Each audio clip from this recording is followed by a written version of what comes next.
Abstract class versus interface. It is used to implement the core identity of the class. Interface is used to implement peripheral ability of the class.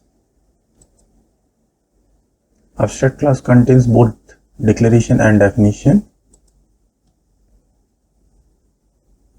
while interface only contains the declaration part. Multiple inheritance is not possible by abstract class, but in case of interface, multiple inheritance is possible.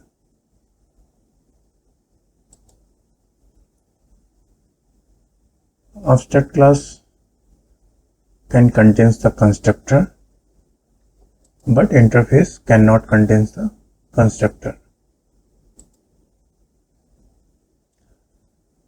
It can contain a static member. It does not contain a static member. It can contain different types of access modifier like public, private and protected.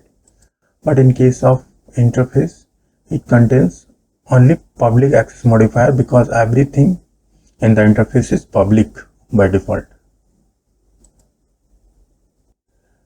We should use abstract class when many implementations are of the same kind and use common behavior.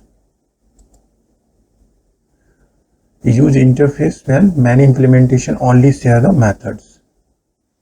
There is no common behavior.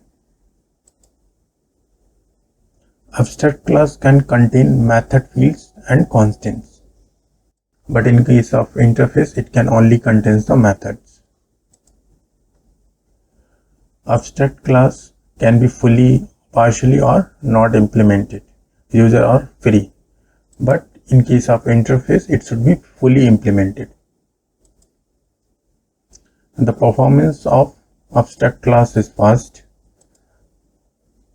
while the performance of interface compared to abstract class is slow because it requires time to search actual method in the corresponding class.